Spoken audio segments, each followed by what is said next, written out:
Alrighty guys, so I got the new battery cable that I'm going to put on the dozer here, and some new ends. So these are solder on connections.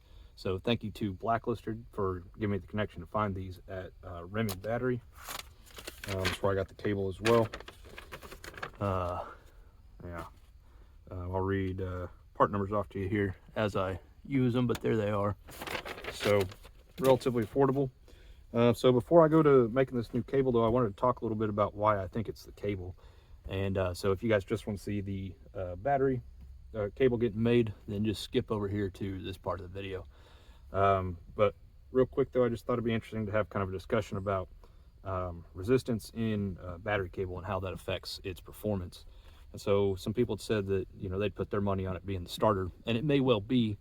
But we can test this battery cable and know that it is at least part of the problem. And if the starter is bad, it could actually be because of the high resistance in this cable. So, and I call it a cable right there. It's a wire. Cable generally refers to like an outer sheath with multiple conductors. It's a big wire, but it's only one conductor in there. So I've got this clamped up here, and I've got the meter set to a little thing looks like an upside down horseshoe. That's a Greek symbol omega, which represents ohms. And so ohm is a measurement of resistance. It's the reciprocal of conductance.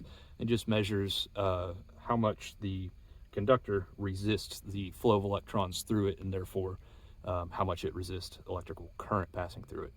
And so just Ohm's law is fairly straightforward, and it relates voltage, current, and resistance all to each other. And basically what the meter's doing here is just feeding a very small current through there at a known voltage, and then reading it on the other side. It can internally calculate the resistance. Now, to know what this should be is fairly easy. I won't go through it in super great detail here, but it's generally measured in a term of resistance per some length, right? So in this case, I calculated it in ohms per foot. And there's just simple online calculators. Just Google wire resistance calculator, and it'll come right up. They're already online, kind of pre-programmed. You just put in your length of your wire, the wire size, and what it's made out of. Every conductor is different on how much it resists electrical flow, and it'll tell you what it should be. This particular wire is double aught, and it's about 9 feet long. So the theoretical value for this should be 0.7 micro ohms. So that's a 0.7 of a thousandth of an ohm. So let's just go ahead and test this one here real quick. Let's see what we're getting. So it's kind of all over the place. Notice I'm not really moving. My hands might be shaking a little bit. We're looking at, on average, looks like around 30 something ohms. And so that's actually 5 orders of magnitude. Oh, there it goes. Better. So on average, measuring about 5 orders of magnitude more resistance than this wire is supposed to have. This wire over here, it's over twice as long. This is 20 foot long is what I bought.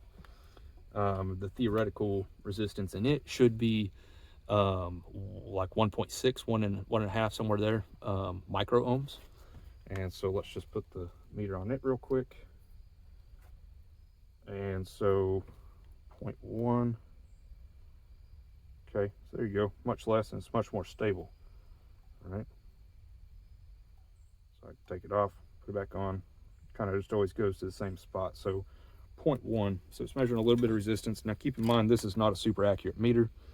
That's a little bit higher than what theoretical would be, but it's much better. And keep in mind, that cable is twice as long. So the symptom that I have here is that it acts like the battery's dead, but I took the battery off and charged it, and I had the same problem. So that's real simple. If you have a multimeter, and it doesn't have to be a super fancy one, but you can just measure the ohms in the wire, and if it's something just silly, absurd compared to what the theoretical number would be, then you know that at least that's part of the problem, if not the entire problem. So pretty simple test to do. Now then, I use these solder connections. So like I said, there I am. Blacklister was the one who told me where to get these, Remy Battery. And so this already has solder inside of it there and flux. And so what I'm going to do is just clamp this to the track of the dozer here. And I've got a torch with me, and then you just heat this up inside here, back up, you just heat the solder up in here until it gets liquid. Spiderweb floating back there. Until it liquefies, and then you have your wire water to be pre-stripped, and you just poke it down in there into the solder, and that should make a good connection. So a factory battery terminal is typically lead that's actually cast directly onto the wire itself, and that creates a really good seal that won't allow any corrosion to get into the wire. Next best thing, I think, is this type of soldered on connection. So we're going to try them out, and it should kind of do the same thing. It should just seal up, and you'll have solder all the way around, all inside and in between the wires and everything. Should not allow corrosion. I'd meant to bring some heat shrink just to put on there as a backup, belt and suspenders, but I forgot it. So anyway, let me get set up here, and let's solder on some battery terminals. Alrighty, so here we go. On the website, I recommend putting it in a vise. I don't have a vise, but I do have a dozer track and a little spring clamp, so I think that'll work. Wire does fit in there. Kind of messed that one up. I did buy a couple of these just in case I screw it up. So this will actually be my first time ever doing this. So torch here, I'm using MAP gas. I think you'd probably use propane as well. And I have seen they recommend preheating the end of the wire a little bit right before you stab it in there, so that it doesn't cool the copper or the solder too quickly. So okay, make sure I like it here. Yeah, let's do it.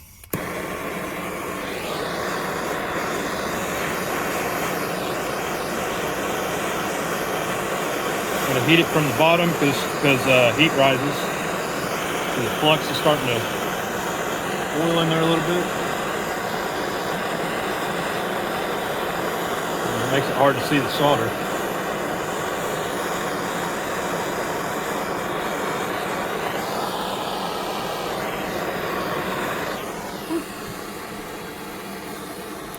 Wow. Just like that. Some of that solder splashed out. Didn't really want that to happen, but I think it's going to be good to go. So that ought to make a really nice connection, I think.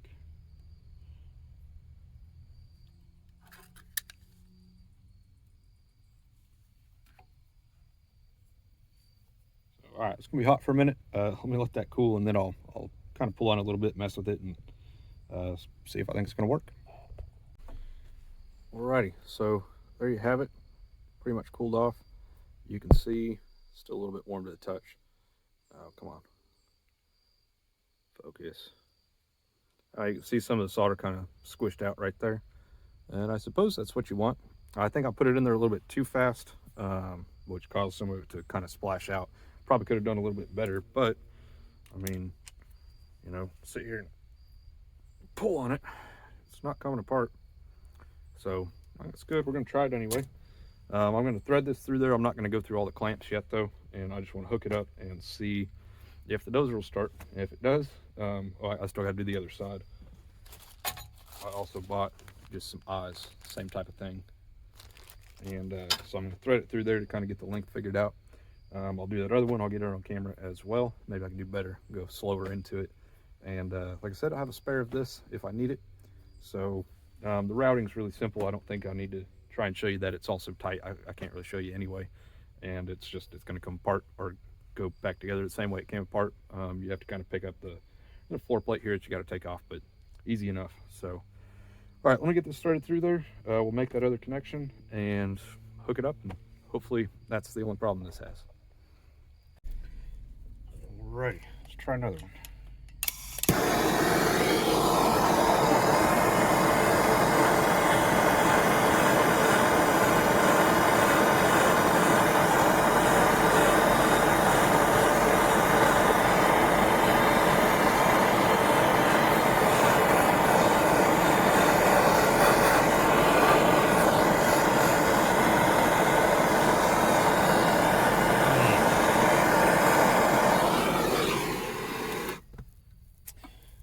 Okay, so that's interesting. Solder actually came out the bottom. I don't know if you guys saw that.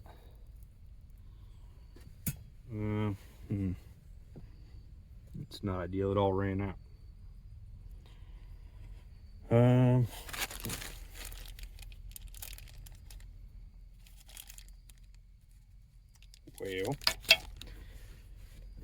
have to try that one again. So you can see there's all that solder came out the bottom down there, maybe even messed up the hole. Well, yeah, flowed right through there where it's so I don't know if maybe I just should have been quicker. That didn't go quite as well. So all right, give me a minute, let me see what I think of it here. All right, I'm not near as happy with that second connection. I don't think the solder should have run out through where it was pressed together. It wasn't supposed to happen. Not sure if it was just a bad eye or if that was just operator error. If this works, I'll try another one again just to maybe show you guys a better way to do it. But for now, got the battery hooked back up. So I'm gonna try to start it and let's see what happens here. And I guess it's possible the battery actually is dead if it doesn't start. So if it doesn't start today, kind of losing light anyway, I'll pull the battery, take it home with me, put it on a charger, eliminate that as a possibility. So fuel pump's going, I hear that. Let's try it. Nothing. So either the battery's actually dead, I messed that end of the cable up, or the starter's bad. So I'll charge the battery overnight. We'll be back tomorrow and we'll see if we can't get her started for real this time. All right, I wasn't real happy with the way that went on that one, so I'm gonna try this a little bit different. I'm gonna add a little bit of flux to the wire, and I still think I've got a starter problem now that didn't work. But I'm gonna go ahead and stick that in there and see if I can get a little bit better connection out of it. So I don't know, we'll see how this goes. So a little bit of flux on there. I'm gonna go ahead and start with the wire in there and try not to burn the insulation. And then, oh, well, bear with me here. Okay, I really need a C-clamp. See how this goes.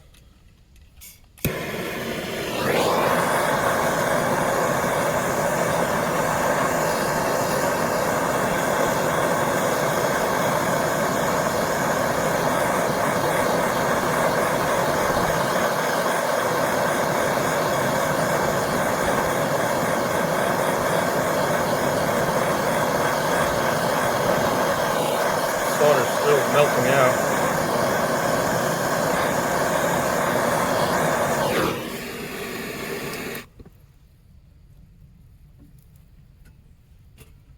I did bring some extra solder to see if it'll flow in there. Too late. Okay, that looks way better though. Let me show you guys. Oh, hang on, it's still molten. It still flowed out the bottom of that. That doesn't seem right to me. Not sure why it does that, but it did.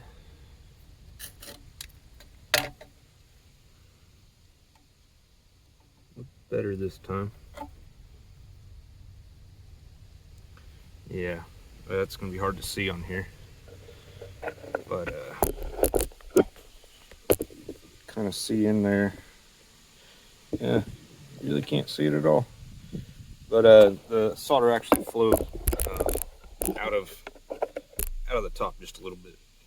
So got this little dingleberry on here. Melt that off.